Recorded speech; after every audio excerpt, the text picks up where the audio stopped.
kita ini makhluk pintar, nggak ada yang bodoh. Jangan percaya kalau ada yang mengatakan anak bapak, anak ibu bodoh. Jangan percaya. Sudah dilakukan penelitian di Amerika, di Universitas California. Hasilnya apa? Semua manusia pintar. 90% cerdas. 90%. 5% jenius. Jadi kalau ada yang merasa jenius, jangan bangga dulu, cuma 5%.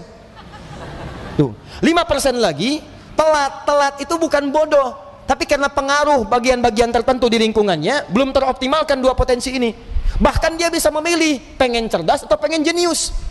Einstein dulu disebut oleh guru sekolahnya dengan kalimat yang sangat kasar. Gak berani saya ungkapkan di masjid karena rumah Allah, kasar sekali. Keluar dia dari sekolahnya, menemukan kitabnya Avicenna, dibaca oleh beliau. Yang dibaca kitab Al-Basair tentang kecepatan cahaya.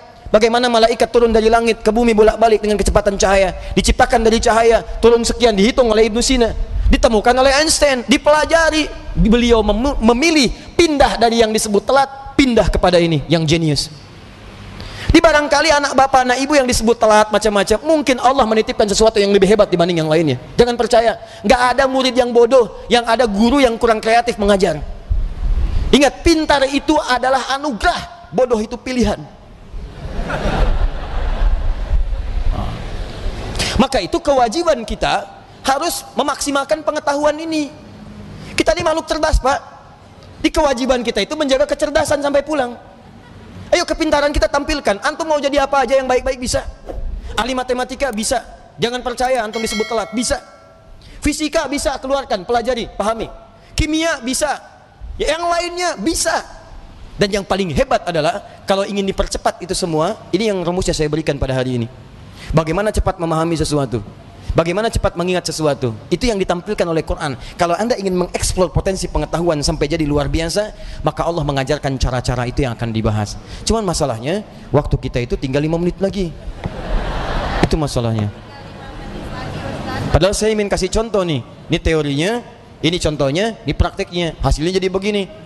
Ibnu Sina, Al-Kindi, Al-Farabi, Al-Ghazali, Al-Battani, ya, Ibnu Battuta dan sebagainya saya turunkan. 5 menit cukup insyaallah? Cukup, baik.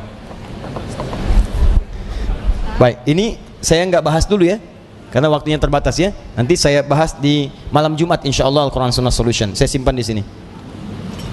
Baik. Silahkan Mas. Jazakallah khair. Semoga Allah muliakan antum. Baik. Satu. Baik. Satu, cara cepatnya. Cara cepat ini Bapak Ibu bisa praktekkan kepada anak-anaknya nanti ya. Kita harus yakini karena ini Allah yang menginformasikan. Kita dikasih pengetahuan, kewajiban kita adalah memaksimalkan pengetahuan ini untuk mengoptimalkan fungsi kehidupan di dunia. Kita kan hidup di dunia butuh pengetahuan. Ya, bagaimana mengoptimalkannya? Ini saya percepat. Satu, yang standar dulu, standar. Quran surah Al-Alaq ayat yang pertama. Iqra bismi rabbikal ladzi khalaq. Secara sederhana, baca diartikan belajar. Orang Arab sekarang kalau menyebut Iqra, aina taqra, maksudnya aina tadrus, di mana belajar.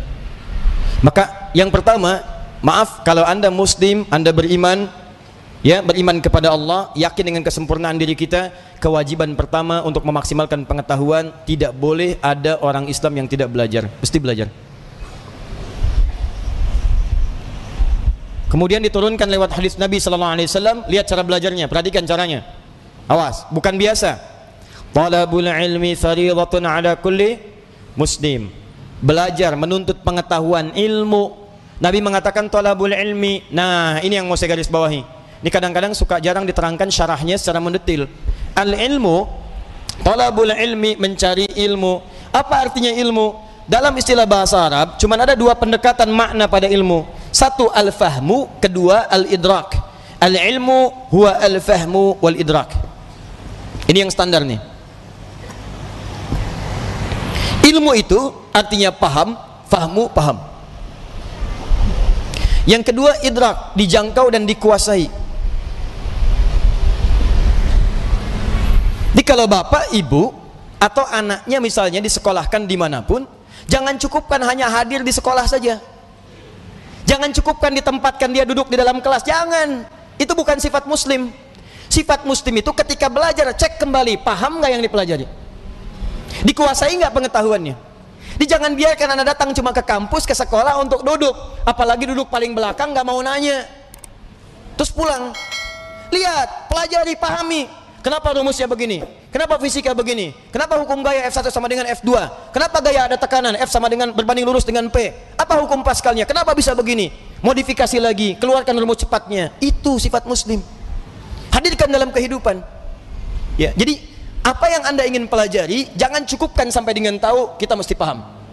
Apalagi yang dipelajari adalah ilmu-ilmu agama, maka berubah kalimatnya langsung dari fahmu jadi fiqhun, fikih. Fiqhun. Kalau Anda ingin berusaha sampai paham, maka diawali dengan tak di depannya, tak tambah tak. Kalau semangat Anda berlipat, ingin benar-benar paham, berlipat semangatnya, tambahkan tasydid sebelum huruf akhirnya, pakai qaf, tasydidkan. Maka dari fikih jadi tafaqqaha, ya tafaqqahu, tafaqquh. Muncul Quran surah ke-9 At-Taubah ayat ke-122, paling kiri sebelah bawah di mushaf.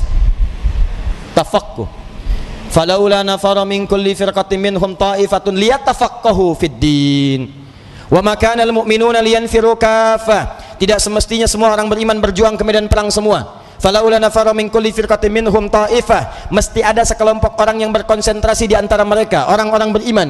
Apa konsentrasinya? Liyatafaqahu fid din, untuk mendalami ad-din. Langsung menggunakan tafaqquh. Yang didalami apa? Ad-din.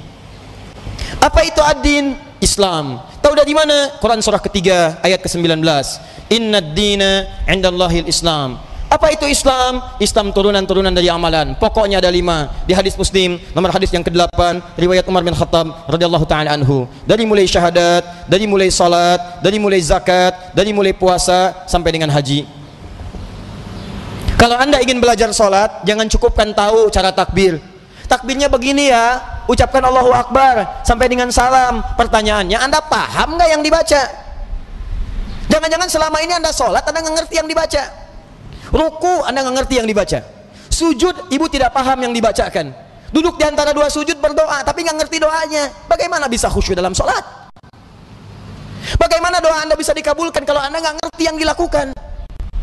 Anda kerja urusan dunia saja, Anda sampai sekolah supaya paham, Pak. Ikut training, stadium general, macam-macam supaya paham pekerjaan. Begitu Anda kerja, terima gaji 10 juta, meninggal. Ini urusan akhirat abadi kita. Dibawa sampai ke akhirat, kita yakini itu. Masa urusan akhirat kita biasa-biasa aja?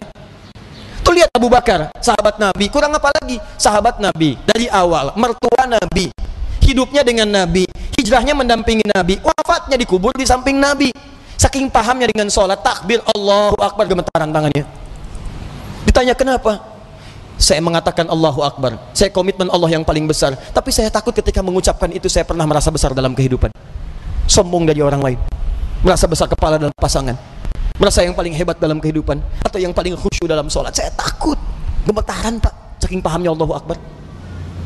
Kita beda tipis tuh, ke puncak subuh-subuh gemetaran juga. Ya kita mau sampai kapan sholat gak paham? Haji itu, dari sekian yang haji berangkat, paham nggak yang dikerjakan? Tawaf dibaca bolak-balik, ngerti nggak? Paham nggak bacaannya? Saya kadang-kadang suka merasa sedih deh kalau situasi tawaf itu. Kenapa sih travel tidak mengajarkan sesuatu yang maksimal?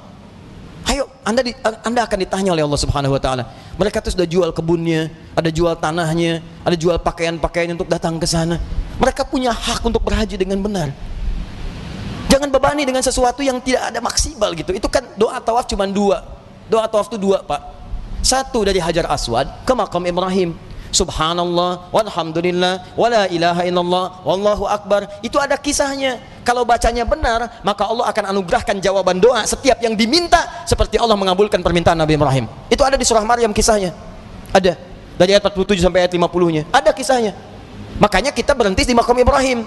Dari Maqam Ibrahim sampai dengan ke Rukun Yamani, bebas mau minta apa aja, nggak ada doa spesifik, bahkan boleh pakai bahasa Indonesia.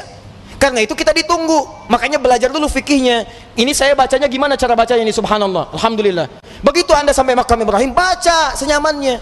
Minta, ada doa untuk orang tua, Mungkin ibu anda sedang meninggal dunia, dia butuh doa. Ayah anda di alam kubur butuh doa. Ayah anda hidup butuh doa. Tetangga anda, anak anda, istri anda, itu kan kita mintakan. Sampai ke Rukun Yamani, ke Hajar Aswad, doanya kemudian oleh Allah Subhanahu wa Ta'ala diarahkan kepada yang maksimal. Diseleksi lagi yang tadi, jangan-jangan minta tapi bukan kebutuhan, cuman keinginan, nggak ada maslahat. Makanya diarahkan kepada yang manfaat dunia dan manfaat akhirat. Rabbana atina fid dunya hasanah wa fil akhirati hasanah wa qina adzabannar. Sampai situ. Jadi yang tadi anda minta itu benar nggak urusan dunianya? Jangan-jangan minta tapi nggak maslahat dunia. Maka oleh Allah yang bagus dunianya diberikan, yang ada maslahat akhiratnya diberikan, yang kurang baik diganti dengan yang lebih baik. Begitu caranya. Kasihan kadang mutar sampai lupa berapa putaran yang sudah dilalui. Ya, ada kisah hebat nih, saya sambil menutup sedikit. Tapi ini tidak harus ditiru caranya, tapi bagus sebetulnya contoh untuk kita. Ada anak muda, Bu, datang ke Ka'bah. Dia belum nikah tuh, cari dodo sampai ke sana.